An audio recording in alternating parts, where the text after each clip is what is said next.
when I have a lot of young piercers approach me to shadow or to just talk about things, they do feel like they're all personally attacked. And I try to remind them that if they do feel that way, especially from anybody that's reputable giving them information, it's that it's not necessarily a personal attack. What it is a defense for the people that you may be hurting by not performing your job to the best of the abilities that you should have.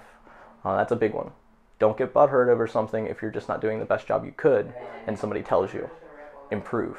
Take critical thinking like an adult and run with it, because if there's somebody that's willing to give you information, that's a blessing. In this industry, most people before were not willing to give information out freely. They were not accepting of bringing new people into this industry, and if you were a young person, they were probably going to try to drum you out of the industry to see if you would last. It takes a little bit thicker skin sometimes to deal with the confidence levels that we have as piercers.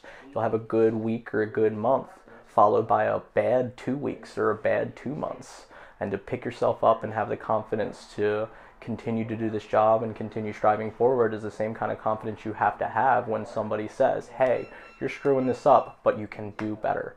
Do it, or you're just hurting other people, not yourself. I think one of the number one things that happened to me was a good friend of mine, also by the name of Dan. He was a piercer in this city back before I started piercing with quality jewelry. He had already been piercing with quality jewelry, and one night he just asked me to hang out. So we went and hung out at a little bar, grabbed a couple of beers, and he asked me honestly, why don't you do better? I said, well, I don't think I can afford it. So he showed me the numbers. He said, if you did this, you could. And then you wouldn't have to deal with all of the other things that come along with the lower end of what you do. And we all knew what the problems were with the lower end stuff that happens out there. So he approached me one day with the whole idea that I could, with a minor adjustment to pricing. I absolutely could if I changed my ethics and my bedside manner.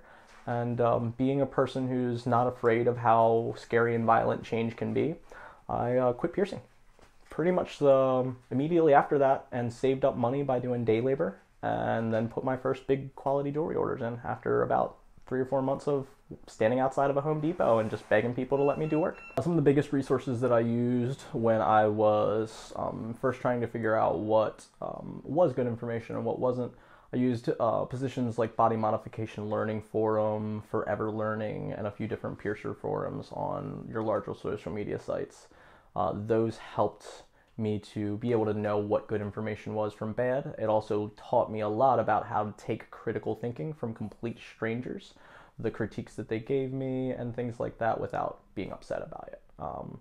The platforms that people like Brian Skelly and Jeff Saunders put out there, the APP has a plethora of information as well on their website that can help you to just learn more about the basic standards.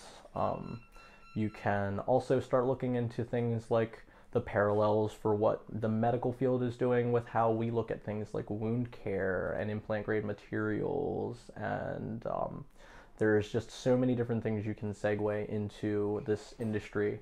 I took a class, Display Windows for Japanese Restaurants, to try to better understand the psychology of how people buy things in display windows, because I sell things out of a display case all day, every day.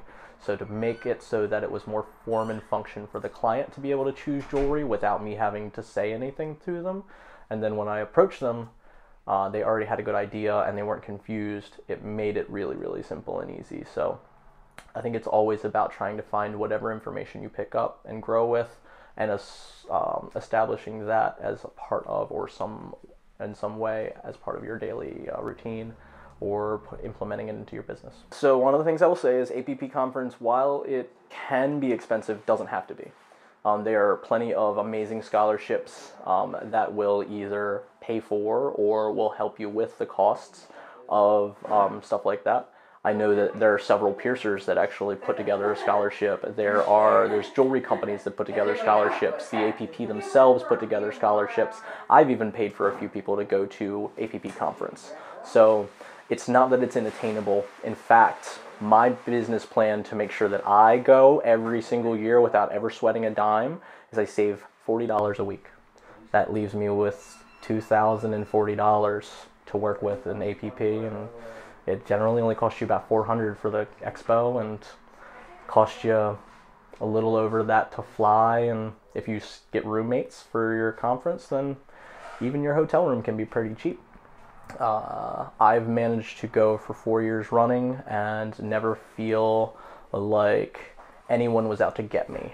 The people that are mean to you in forums and things like that, that's fine. They won't be mean to you at APP most likely.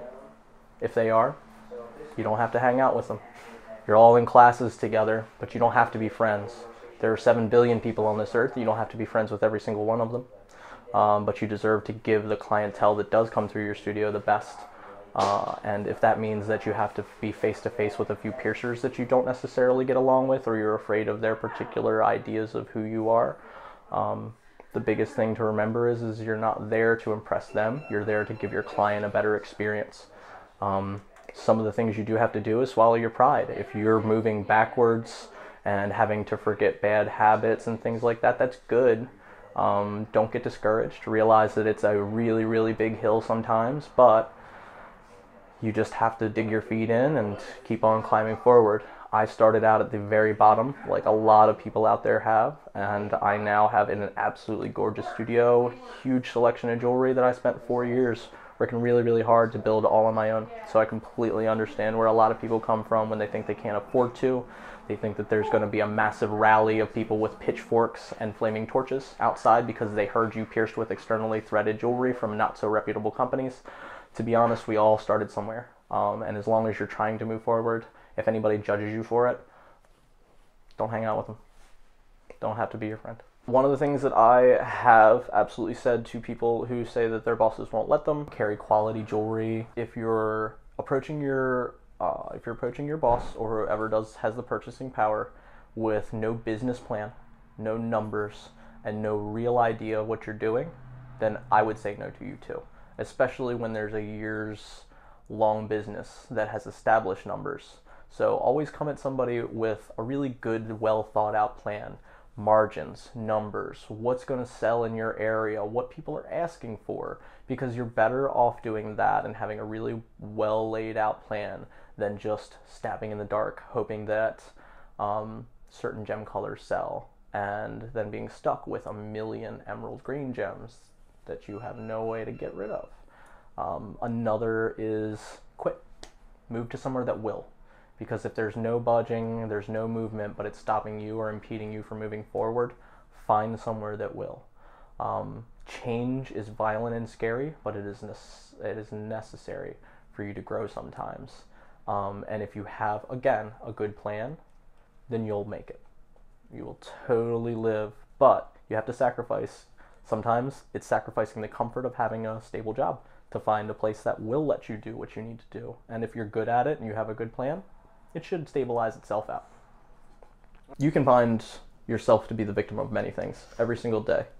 I was always taught that if I walked out of the door and the first person that I met was mean to me, they were probably having a bad day. But if every person that I met throughout the day was mean to me, it was probably me that was having bad days over and over and over. So approach things with an air of positivity. Remember that these are most likely people online that don't want to spend half of a day trying to coddle you and pat you on the back to remind you that you're hurting people. Do better. That's it.